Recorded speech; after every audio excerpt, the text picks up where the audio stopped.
لله رب العالمين الذي بنعمته تتم الصالحات وأشهد أن لا إله إلا الله وحده لا شريك له وأشهد أن سيدنا ونبينا محمدا عبده ورسوله اللهم فصل وسلم على هذا النبي الكريم وعلى آله وأصحابه ومن سار على نهجه إلى يوم الدين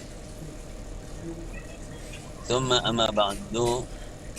Bapak Ibu yang berbahagia yang dimuliakan Allah Subhanahu wa taala, pengajian Rebuan setiap pekan yang berbahagia yang dimuliakan Allah Subhanahu wa taala, sama-sama kita manjatkan puja-puji syukur kita kehadirat Allah Subhanahu wa taala. Alhamdulillah wa syukrulillah, alhamdulillah wa syukrulillah.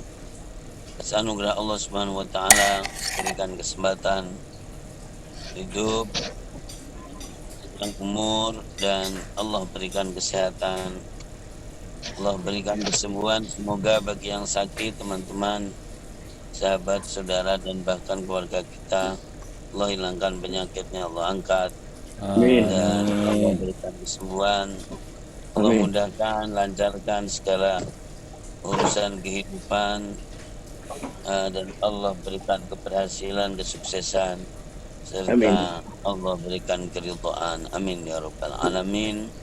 Doa mulia, doa cinta dan kasih sayang kepada semua yang telah berhubungan, bersinggungan dengan kita, keluarga kita, putri kita semuanya, muslimin, muslimat, mukminin, mukminat, dan khususnya aba'ana wa ummatina, bapak ibu kita, aba'ana wa ummatina, bapak ibu kita semuanya, para guru, para masyayikh, para alim ulama, dengan Tuan Guru Buya Tengku, para habaib, para imam-imam, para wali, aqtab, abdal, sultan, awliya, sultan, ulama, atba'in, tabi'in, sahabat, keluarga Rasulullah Muhammad sallallahu alaihi wasallam, khulafa'ur rasyidun Hasan wal Husain, wa ila hadratin Nabi sallallahu alaihi wasallam, wa ikhwani minal anbiya wal mursalin,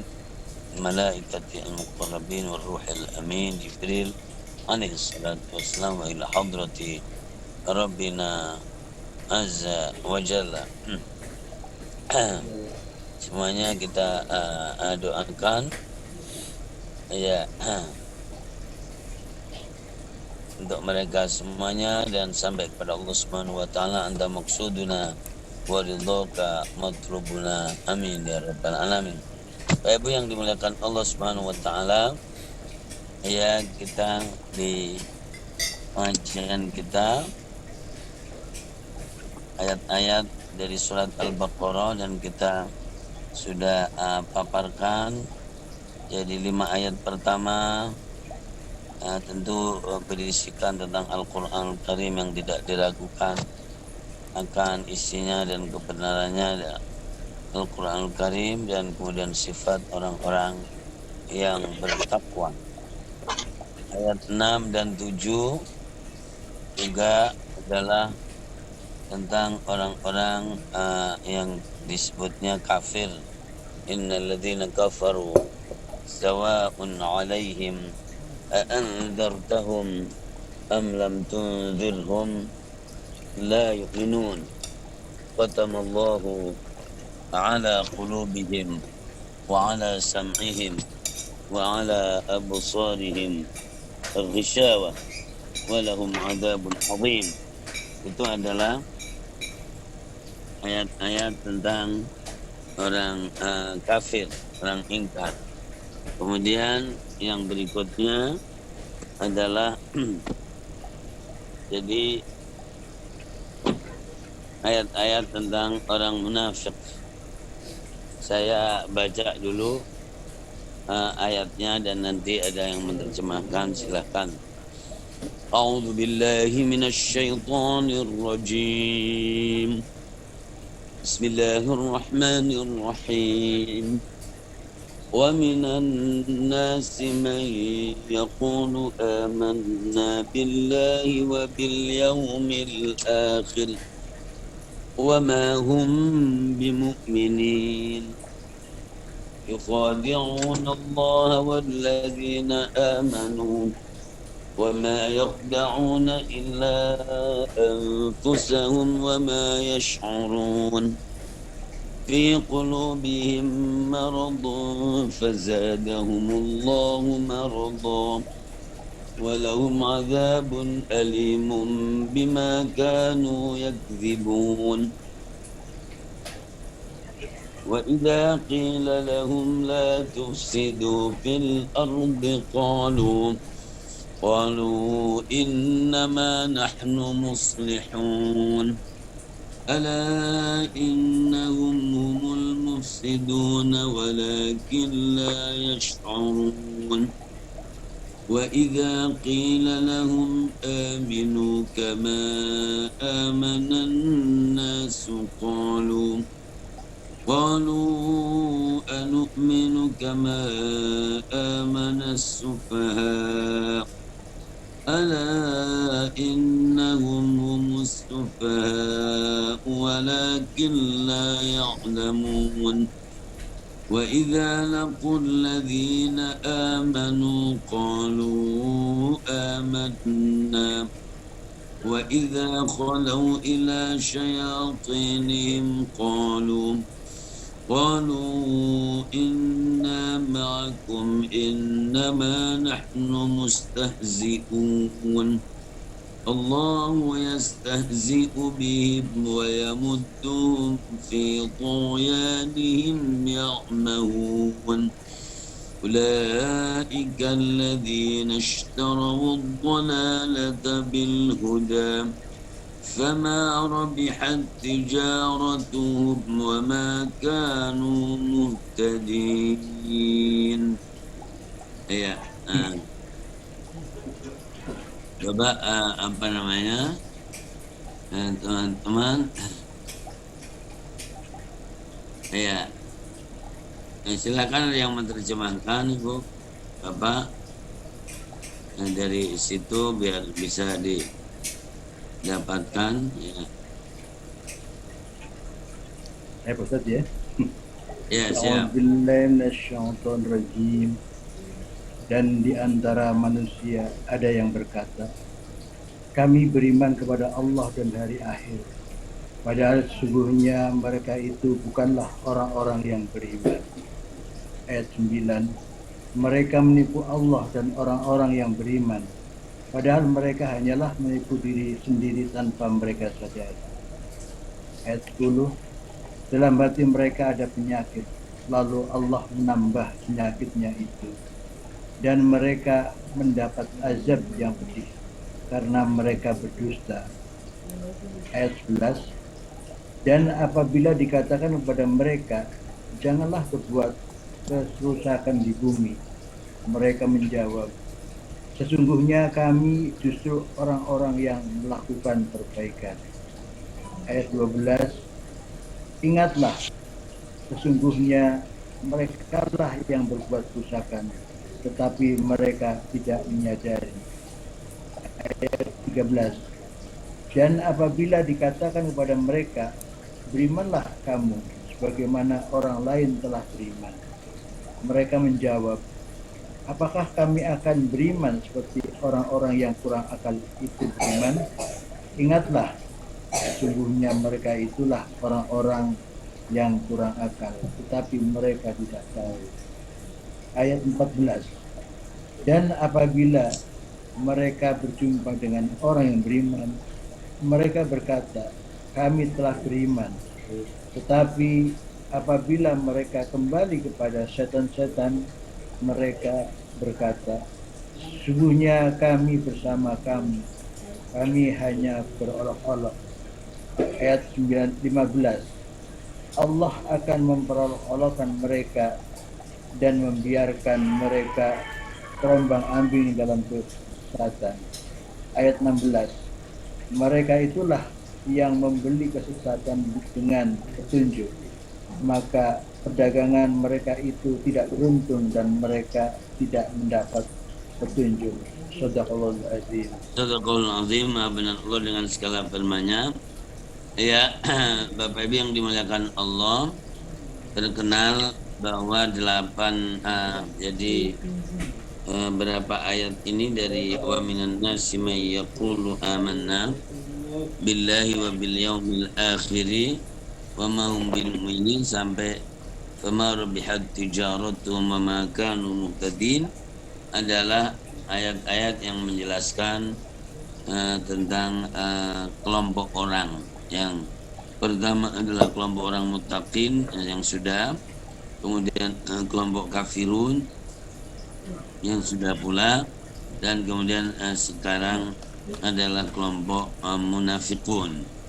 Ya, sifat-sifatnya, karakteristiknya, jadi Allah beberkan di situ, yaitu secara lisan dia mengatakan beriman, tapi di dalam hati dia tidak beriman. Ya, man yaqulu amanna billahi wa bil yaumil akhir, tapi nyatanya wa ma hum bil mu'minin, beda di mulut, beda di hatinya.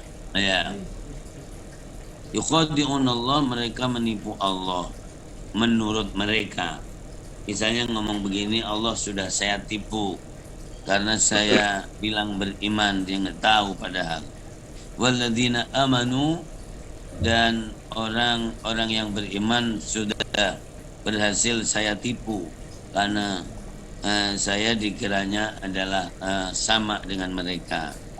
Tapi dijawab oleh Allah Subhanahu wa taala, wa ma yakhda'una illa anfusahum, yang sejatinya adalah mereka tidak menipu kecuali kepada dirinya sendiri. Tidak ada keuntungannya sama sekali, yang ada adalah jadi kerugian ya yang mereka akan terima pada waktunya nanti ya. Tapi mereka tidak nyadar, tidak mengerti, tidak merasa yang seperti itu. Maka sebetulnya setiap orang melakukan keburukan, kejahatan, sesungguhnya dia adalah telah merugikan dirinya sendiri ya. Nah, kemudian kenapa mereka berbuat begitu? Karena di dalam hatinya ada penyakit, namanya penyakit nifak. Jadi nifak itu adalah jadi bermuka banyak lah, lebih dari satu. Dari bahasa nafaqah, ya nafak itu kalau di Saudi sana itu maknanya terowongan. Makanya ada nafak mu'aysim, ada nafak mina, ada nafak inafak, itu terowongan. Jadi disamakan dengan jadi tikus, maka jadi masuk sini bisa ngempos ke tempat yang lain. Maka orang munafik itu adalah yang masuk dari satu lubang kemudian keluar dari lubang yang lainnya, begitu. Makanya disebut munafik. Beda yang di mulut, beda yang ada di hatinya. Ya, fi qulubihim marad, maka itu disebut penyakit yang namanya amradul qulub, penyakit hati.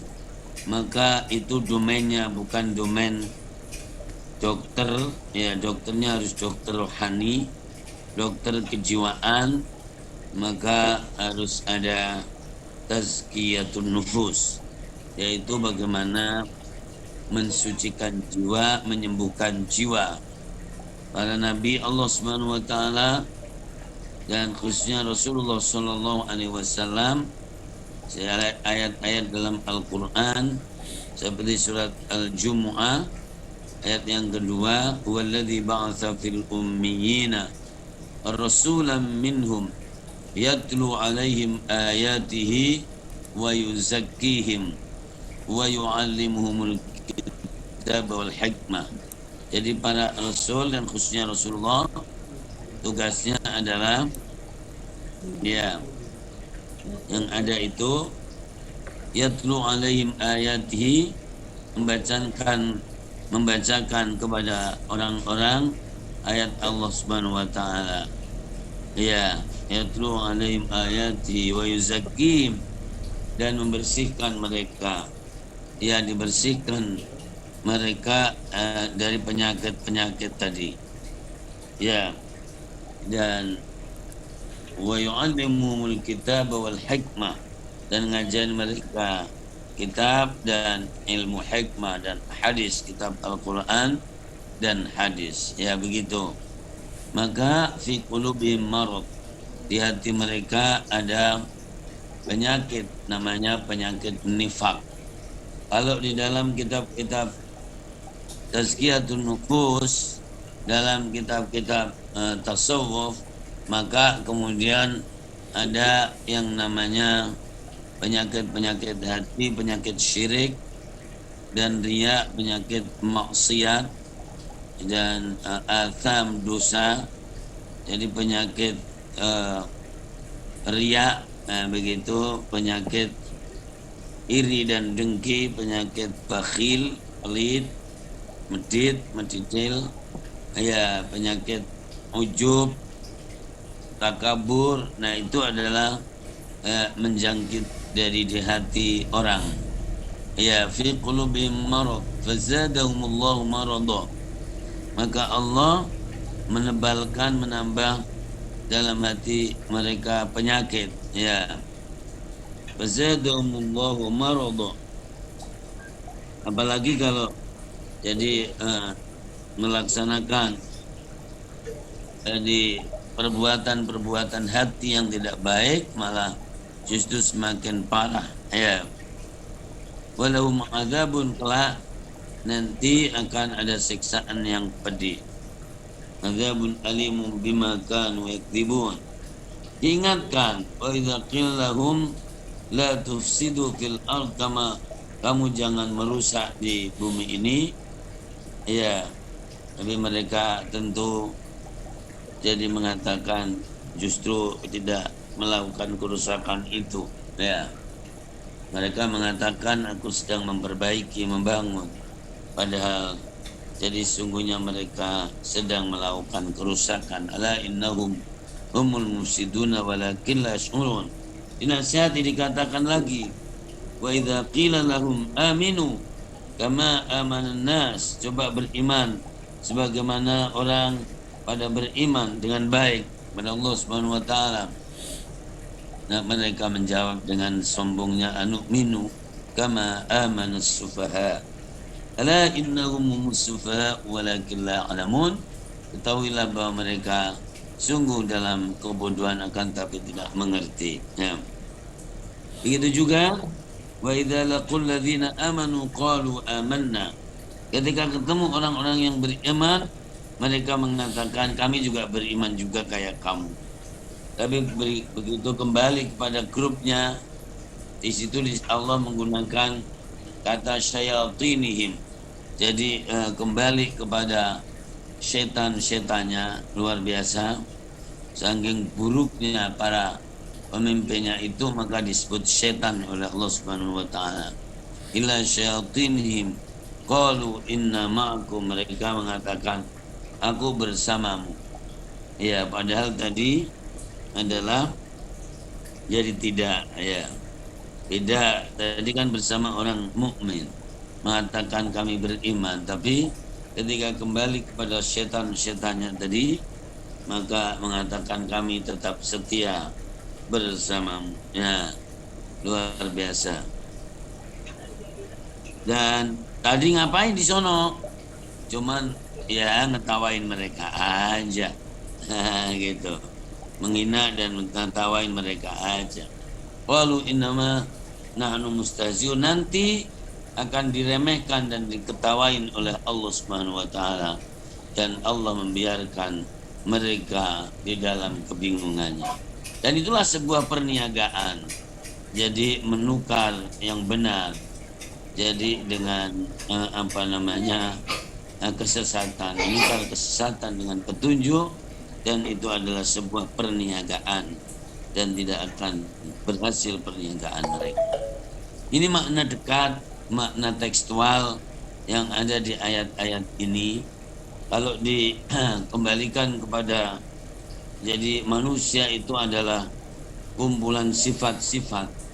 Ada sifat yang baik, mahmudah, dan ada sifat yang tidak baik, madmumah. Maka berarti jadi munafik itu adalah dari manusia. Begitu. Karena jadi manusia yang ada kekuatan baik, ada kekuatan buruk, dan mestinya adalah mendomainkan, memilih jadi pihak kepada kekuatan yang baik. Ada surat Al-Munafiqun, silakan dibuka di juz 28. Ya. Ada surat Al-Munafiqun 53 atau berapa? Surat Al-Munafiqun, surat 5 ya.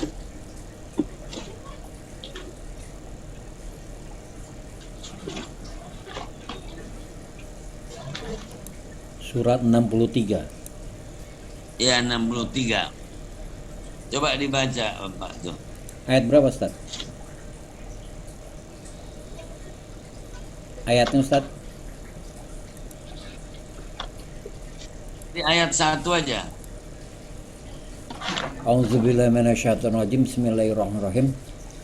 Apabila orang-orang munafik datang kepadamu Muhammad, mereka berkata, kami mengakui bahwa engkau adalah Rasulullah, dan Allah mengetahui bahwa engkau benar-benar Rasulnya, dan Allah menyaksikan bahwa orang-orang munafik itu benar-benar pendusta. Shadaqallahul azim.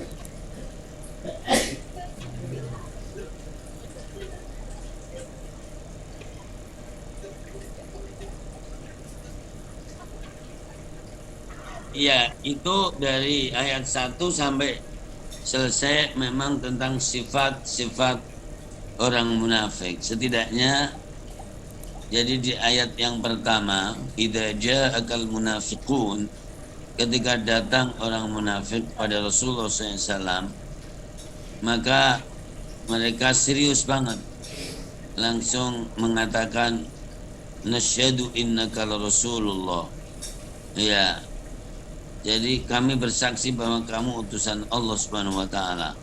Semangat, serius dan bagus, tidak mencurigakan.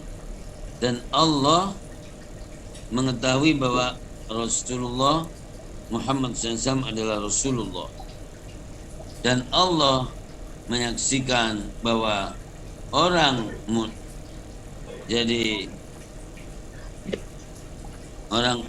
itu adalah orang-orang munafik. Allah bersaksi bahwa orang yang mengatakan bahwa kami bersaksi bahwa kamu adalah utusan Allah, jadi itu adalah orang munafik, dan orang munafik itu adalah pendusta. Nah begitu, luar biasa. Satu aja. Jadi kemudian yang lainnya dari tafsir bahwa orang munafik itu adalah hum ma'akum, mereka adalah bersama kamu, min jildatikum, dari kulit kamu, ya, wa min lughatikum, dari bahasa kamu. Nah, berarti kalau di dalam pengertian dan definisi, ya, orang munafik itu adalah man adharul islama wa abtanal kufra, ya, orang yang jadi menampakkan Islam dan menyembunyikan kekufurannya, ya. Jadi menampakkan Islam dan menunjukkan kekufuran, menyembunyikan kekufurannya. Nah, kalau hukumnya apa? Hukumnya ya kafir, gitu. Dan bahkan surat jadi innal munafiqina fid darkil asfali minan nar. Sesungguhnya orang munafik itu adalah di intip neraka. Gitu. Intip neraka. Ya. Di dalam hadis Tanda-tanda kemunafikan itu jika ngomong berbohong, jika janji khianat, ya suloyo, dan diberi amanah maka dia cidro juga, tidak bisa menjaganya. Ada di hadis yang lain, jika diajak bicara bukan baik-baik, pasti ngamuk-ngamuk, marah-marah. Begitu. Nah ini Bapak Ibu tentu kalau dibawa ke dalam kehidupan kita kekinian dan kedisinian, ya memang tetap aja ada dan merasakan. Meskipun kita tidak boleh jadi dengan mudah mengatakan orang itu munafik. Nah begitu. Ya tidak dengan mudah itu. Kata munafik juga suka menjadi bahan guyonan. Munafik lo gitu. Padahal yang dimaksud bukan itu. Misalnya ada orang menyukai sesuatu tapi pura-pura kayaknya ndak gitu. Munafik lo gitu yang dipakai malah bahasa begitu. Iya. Gitu.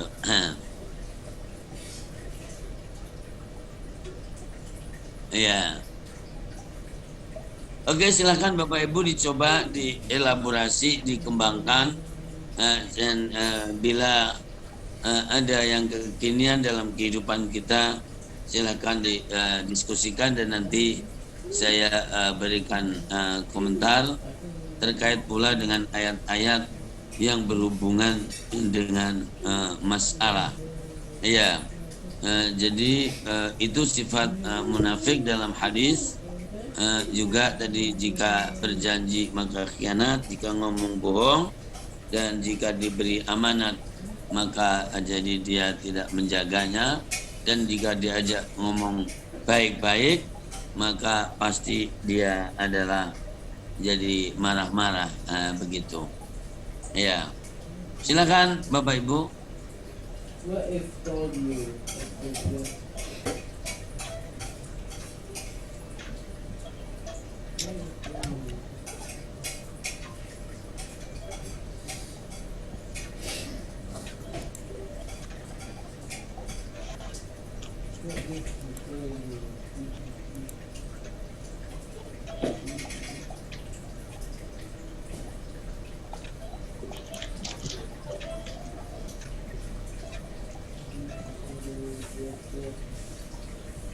Ya, silakan Bapak Ibu.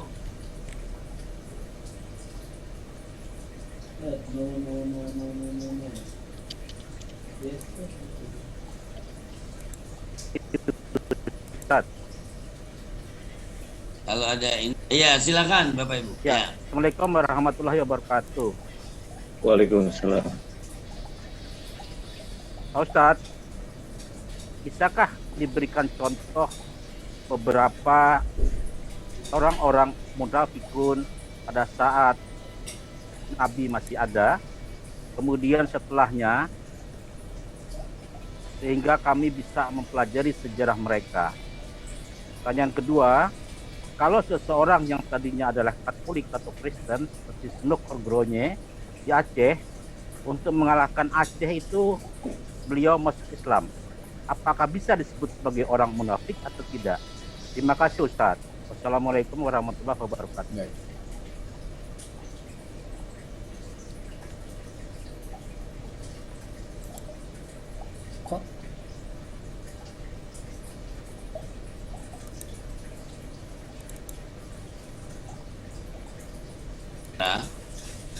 Ya, itu adalah Abdullah bin Ubay bin Salul namanya. Iya. Jadi secara komunikasi dengan Rasulullah SAW itu baik. Tapi di belakang jadi adalah banyak membuat onar, membuat isu. Ya, yang semuanya adalah berseberangan dengan apa yang dilakukan ketika ketemu Rasulullah SAW. Salah satu contoh misalnya nih adalah canggih membuat berita ketika di dalam kejadian Bani Mustalik. Ya.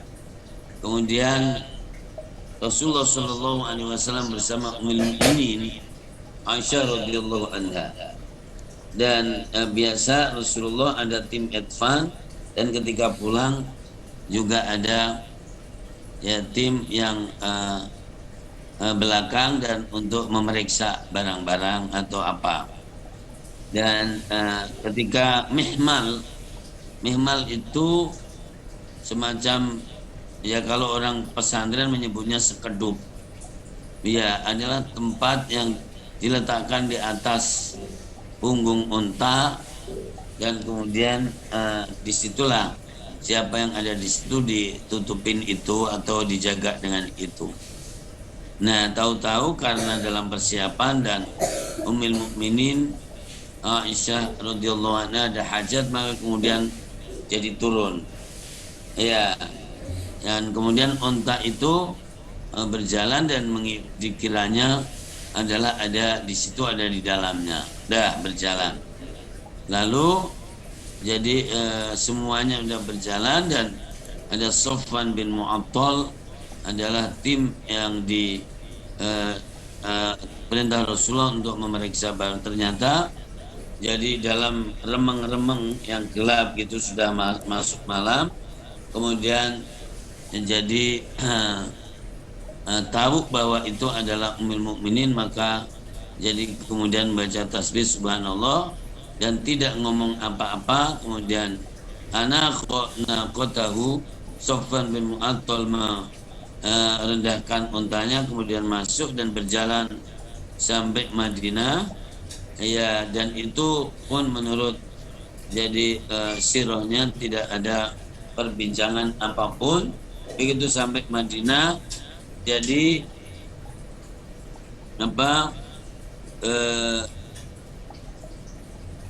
kelihatan dan ketemu dengan Abdullah bin Salul. Dia hanya mengatakan jadi ungkapan, itu mah tidak selamat gitu.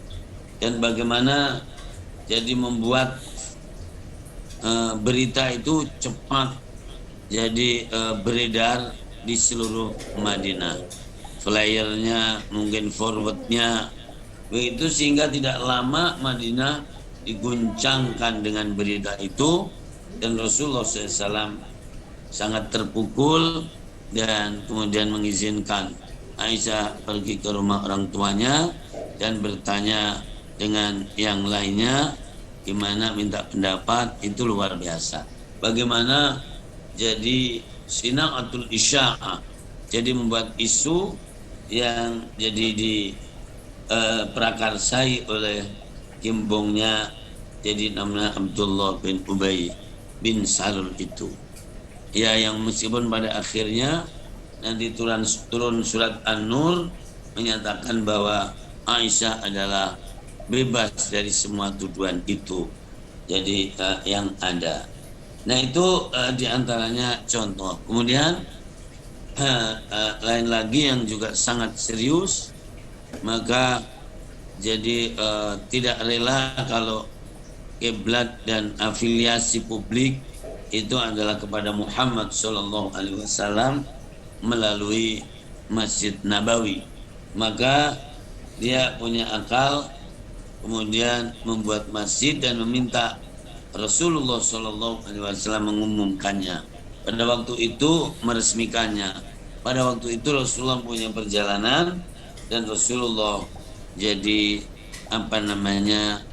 mengiyakannya.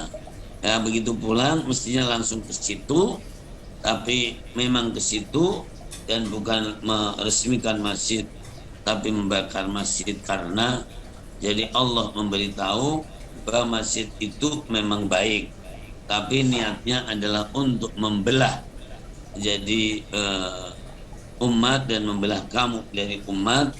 Akhirnya Allah memerintahkan jadi untuk dibakarnya. Di 106 surat Taubah, walladzina ittakhadhu masjidan dirara wa kufra wa tafriqan bainal mu'minin wa irsadan liman haraballah wa rasulahu min qabl. Begitu. Itu jadi ayatnya, dan ini adalah siapa itu Abdullah bin Ubay bin Salul sesuai dengan definisi man abtanal kufra wa azharul iman, yakni orang yang menyembunyikan kebencian dan kekufuran meskipun luarnya kelihatannya adalah jadi baik. Itu contoh. Rasulullah mempunyai sahabat sir namanya Hudzaifah ibn al-Yaman yang tahu jadi munafik itu siapa. Jadi Rasulullah memberitahu kepada jadi Hudzaifah ini disebut ashabus sir, ya. Jadi teman rahasianya Rasulullah, dan itu mengantongi nama-nama yang ada nifaknya. Kalau kita ya paling melihat orang dari omongannya tadi, dari jadi ketidakseriusannya dan seterusnya, maka kita mengatakan jadi itu ada tanda-tandanya, tapi belum tentu jadi kemudian diobral munafik itu tidak. Jadi seperti itu, karena itu juga bisa sembuh kalau orangnya mau. Nah gitu. Itu Bapak ya, kira-kira di antara contohnya. Sebetulnya munafik itu ya banyak banget. Ya, meskipun persentasenya berbeda. Ada munafik jadi di atas 50%. Ada munafik yang ini gitu. Oke, silakan di komentarin juga, nggak apa-apa yang saya sampaikan ini, tidak ada masalah. Ya.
Sebetulnya masih ada 2 ayat itu yang masalah perumpamaan, tapi subhanallah ya, kalau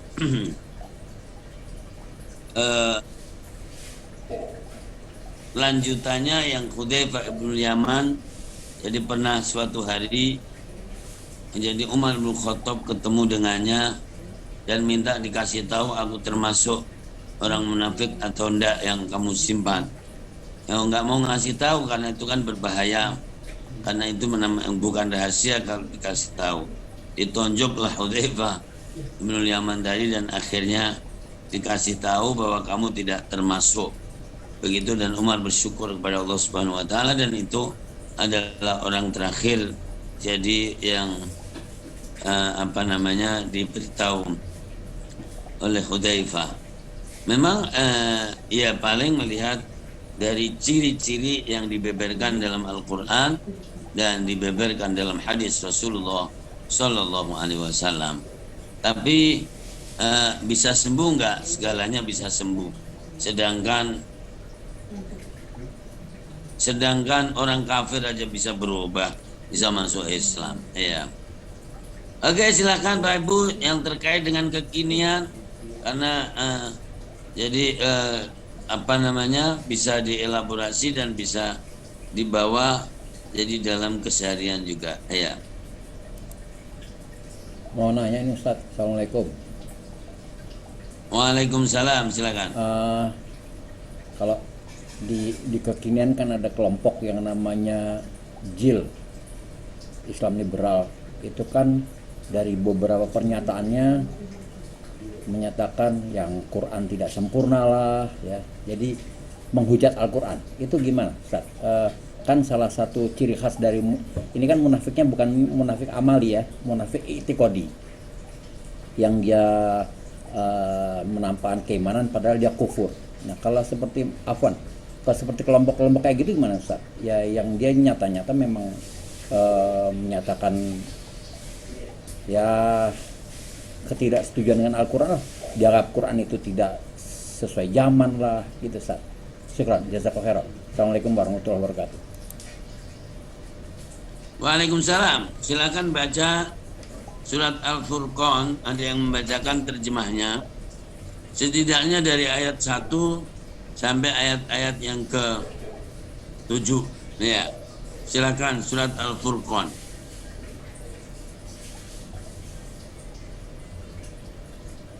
Nomor surat berapa ini? Surat 25 Bapak Ibu.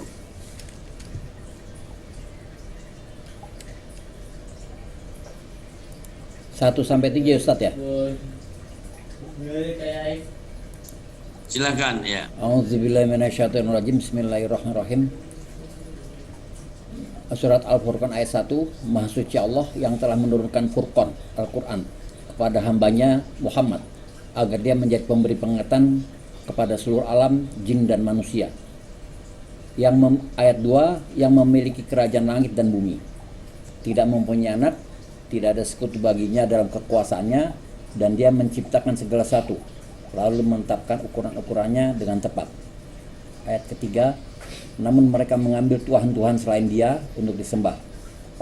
Padahal mereka, Tuhan-Tuhan itu, tidak menciptakan apapun, bahkan mereka sendiri diciptakan, dan tidak kuasa untuk menolak bahaya terhadap dirinya, dan tidak dapat mendatangkan manfaat, serta tidak kuasa mematikan, menghidupkan, dan tidak pula membangkitkan. Ayat 4, dan orang-orang kafir berkata, Al-Quran ini tidak hanyalah kebohongan yang diada-adakan oleh dia Muhammad, dibantu oleh orang-orang lain. Sungguh, mereka telah berbuat zalim dan dusta yang besar. Ayat 5, dan mereka berkata, itu hanya dongeng-dongeng orang-orang terdahulu yang diminta agar dituliskan. Lalu dibacakanlah dongeng itu kepadanya setiap pagi dan petang. Ayat 6, katakanlah Muhammad, Al-Quran itu diturunkan oleh Allah yang mengetahui rahasia di langit dan di bumi. Sungguh, dia Maha Pengampun, Maha Penyayang. Ayat ke-7, dan mereka berkata, mengapa Rasul Muhammad itu memakan makanan dan berjalan di pasar-pasar? Mengapa malaikat tidak diturunkan kepadanya agar malaikat itu memberikan peringatan bersama dia? Shadaqallahul azim. Iya. Kira-kira ada sesuatu yang ada kemiripan sudah enggak? Yang apa namanya tadi bahwa ada sekelompok orang yang katakanlah meremehkan Al-Quran lah, meremehkan Rasul lah, meremehkan Allah Subhanahu wa ta'ala. Baca lagi di surat 9 ayat 63.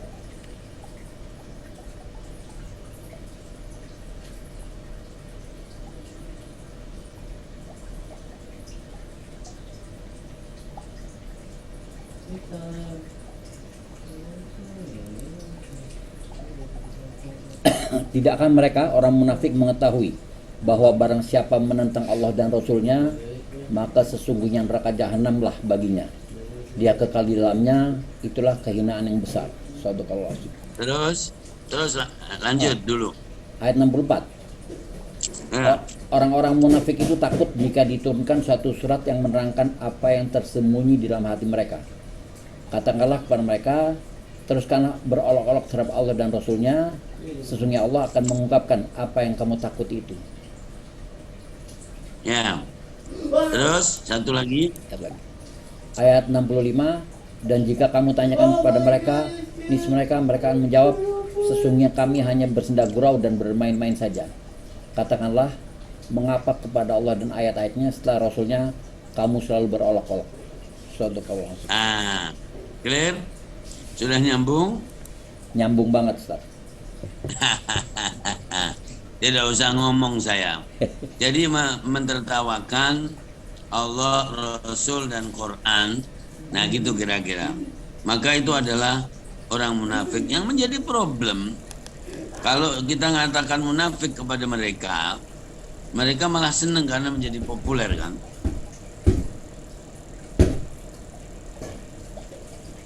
Gitu. Meskipun itu apakah tindakan begitu itu mengeluarkan seseorang dari Islam atau enggak, dengan pembagian jadi nifak i'tiqadi amali mungkin fi'li ya. Jadi kalau tidak i'tiqadi tidak. Tapi coba lihat, jadi alur perkataan tadi, jadi di surat Al-Furqan ternyata yang mengatakan seperti itu adalah orang-orang kafir justru. Tapi kalau di surat At-Taubah yang mengatakan seperti itu adalah orang munafik. Orang kafir sama orang munafik sebetulnya beratan mana sih? Coba Bapak Ibu yang menjawab itu. Ya.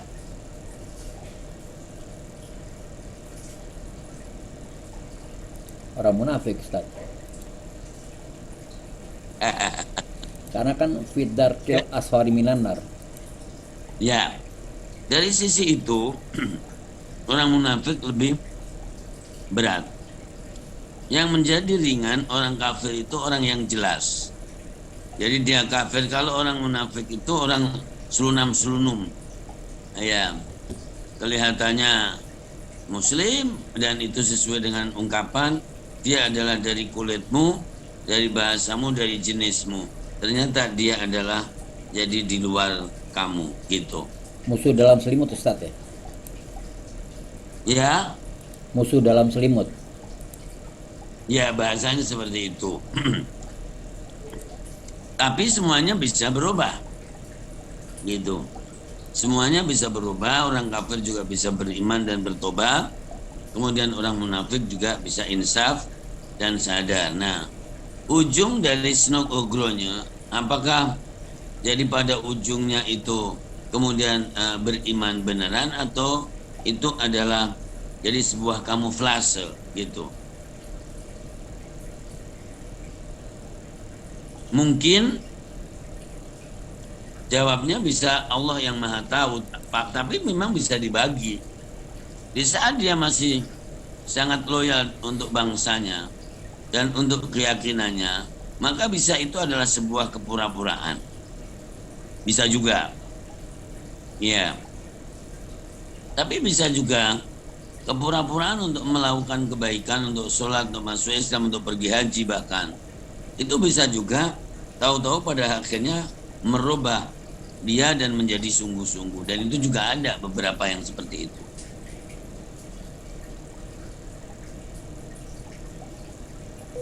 Berarti Bahkan orang pakai munafik nama itu pakai Abdul kedok ya, Ghaffar. Ustaz? Snok itu pakai nama Abdul Ghaffar. Iya Ibu, silakan. Ya berarti orang munafik itu pakai kedok ya, Ustaz ya? Iya, Di balik kedok kedoknya istilahnya. ya. Iya.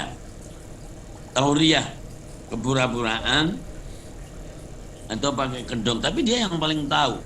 Setidaknya adalah secara perbuatan sudah menyerupai orang kafir gitu.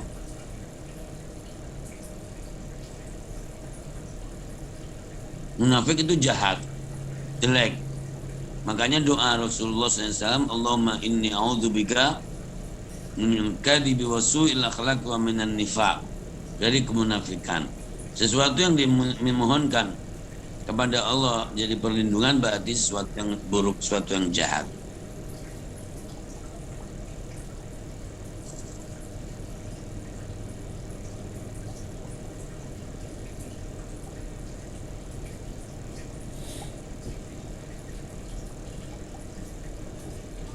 Berarti kalau kemunafikan itu kembali lagi pada dirinya sendiri yang bisa menilai ya, Ustaz ya?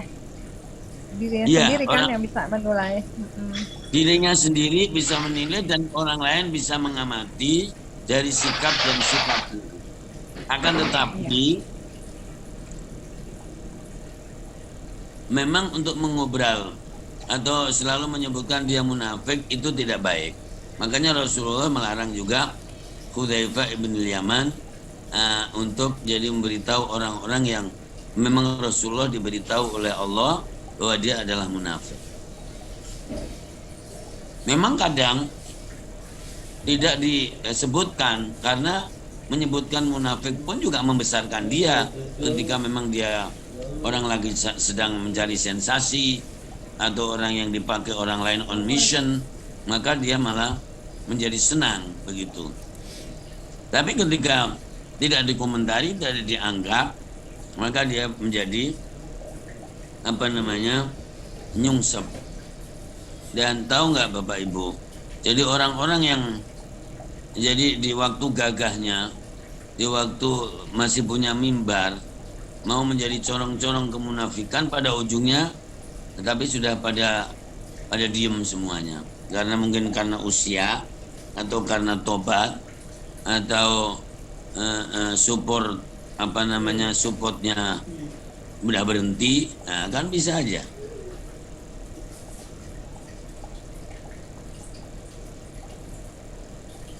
Ya Ustaz, terima kasih penjelasannya. Ustaz, kira-kira ada referensi nggak Ustaz tentang sejarah Indonesia itu, dari khususnya umat Islam, beberapa contoh buku yang menceritakan tentang orang-orang munafik seperti itu? Untuk dalam konteks keindonesiaan. Iya.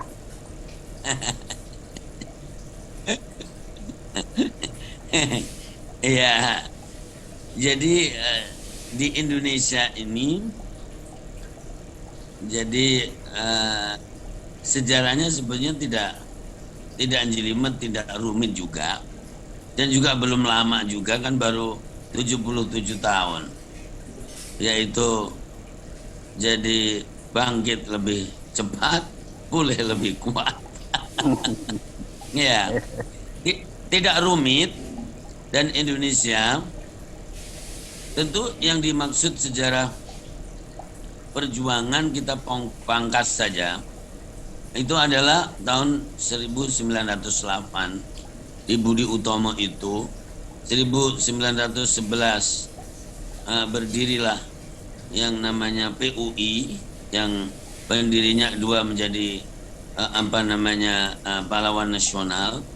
Kemudian meskipun disahkannya adalah tahun 1915, 1912 berdiri Muhammadiyah. Kalau dilihat dari ini, itu luar biasa peran-peran religius itu, pekiknya Bung Tomo, Allahu Akbar.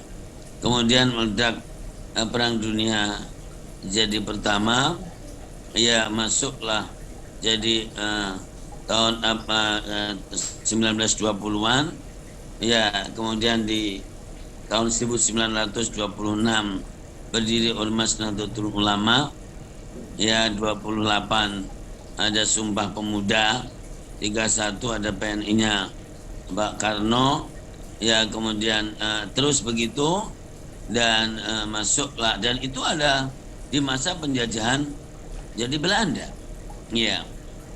Ya, kemudian kalau bahasa munafik itu tidak dipakai adalah orang-orang yang oportunis, yang jadi berpihak kepada katakanlah penjajah dan mau menjadi tukang pukul untuk memukul bangsa sendiri.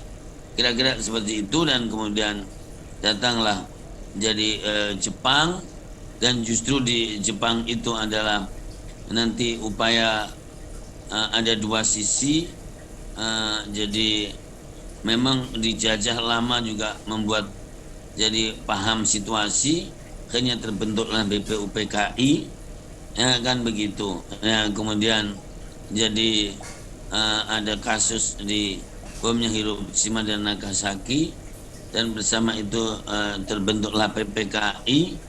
Dan ini kalau dilihat semuanya hampir mayoritas adalah orang-orang yang luar biasa, jadi religiusnya.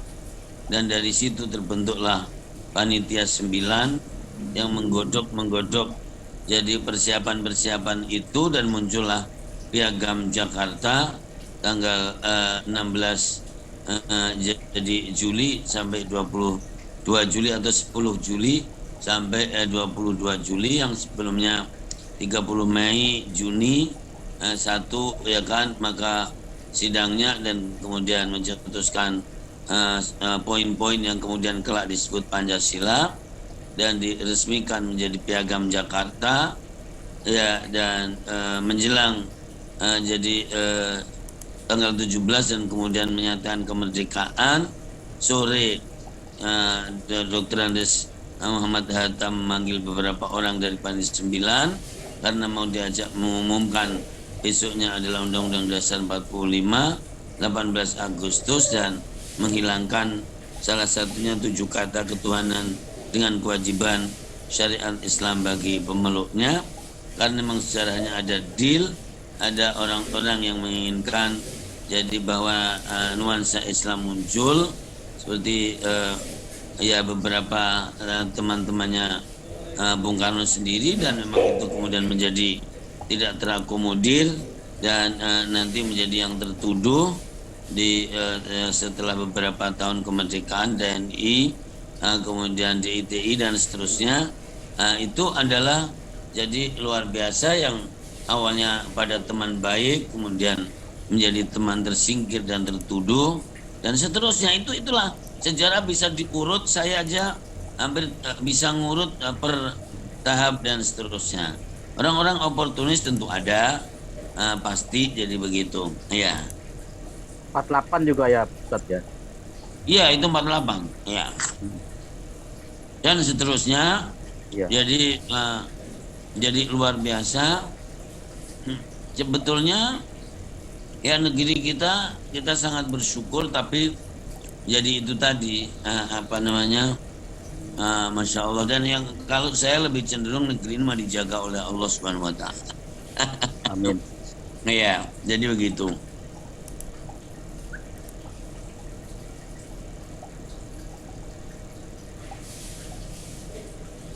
Ya, Bapak Ibu yang dimuliakan Allah Subhanahu Wa Taala, alhamdulillah yang hadir 15 pada saat ini, dan silakan nanti sambil